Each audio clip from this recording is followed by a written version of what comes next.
waa xoolo dhaqato reer guuraagu oo noloshoodu ku xeeran tahay baadiyaha. waa dad dhaqan suuban leh, sooryo iyo martisoorna u bisay. nolol maalmeedkoodana waxaa sal u ah xoolahooda, geela, ariga iyo lo'da, halka ay gaadiid ahaan u adeegsadaan awrta, dameeraha iyo baabuurta meelaha hayaankul dheer yahay, waddo furanna leh.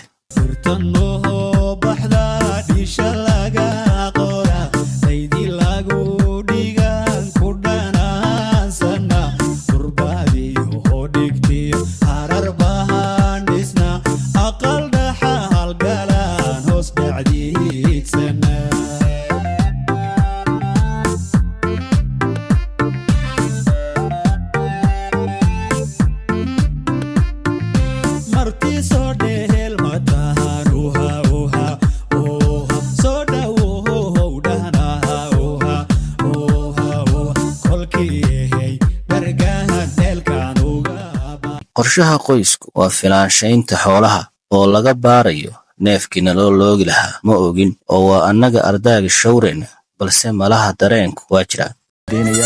xari waa la soo daayey iyo naylihii yaryaraa waa kuwaas waa la soo daayey. faaduma hadda soo daysay kala lisay. waa jawi dabiici ah, mid nolosha ku habboon. nabad baan dareemaynaa, barwaaqo iyo deganaan. waana miyi aan xusuustiisu nagu cusbayn, balse dareenkiisu nagu cusub yahay.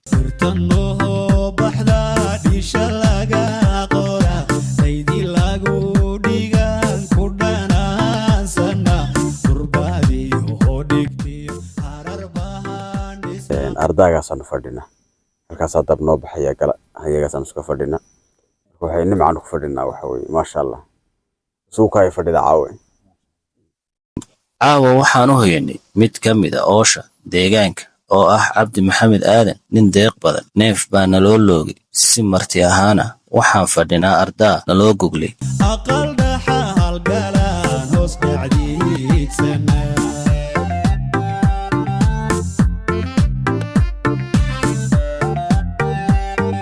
gooshkaana waa la soo naqraacay oo ooshu waxay halkan ka degan tahay. waa roobkii guga oo halkan ku horay, waana ool badan oo isku meel degan.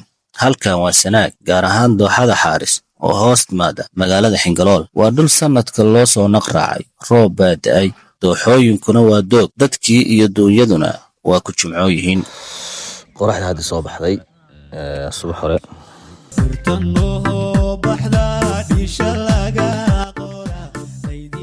soo dhacday quraacdii waa soo dhacday, beer baa soo dhacay. inaba caadi ma hadda lagama sheekeyn karo.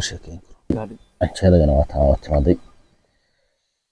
isaaka waa miyiga waxaa laga cunaya canjeelo iyo suqaar, labada waa laga cunayaa. kala hibna loo keenay waxa weeyaan neefka dhan anagu nagu tegay. waana laka yaabay sinxi kastoona loo keeno isagoo maran baa celilaynaa moogta. marka oo sharafta iyo karaamada leh oo gobonimadu baaqi ku sii ahaanayso ilaa iyo inta nolosha la saaran yahay ifka. waxaas leeyahay dadka reer miyiga. marka dadka reer miyiga dadka gubaysan ma jiro.